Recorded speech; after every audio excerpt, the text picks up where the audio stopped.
علی نے صرف 5 منٹ کے لیے موبائل اٹھایا تھا، لیکن پھر وقت کب گزر گیا اسے پتہ ہی نہیں چلا۔ وقت گزرتا جا رہا تھا لیکن علی کو احساس نہیں تھا۔ اوہ، بہت دیر ہو گئی ہے، میں نے اسکول کا کام کرنا ہے، اب کیا کروں؟ شام ہو گئی ہے، میرا کام کمپلیٹ نہیں ہوا، اب اسکول میں ٹیچر ڈانٹے گی۔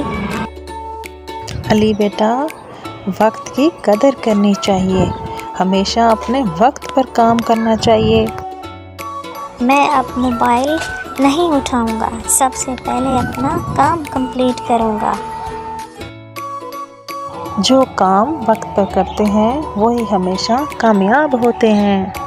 علی نے وقت کی قدر کرنا سیکھ لیا دادی۔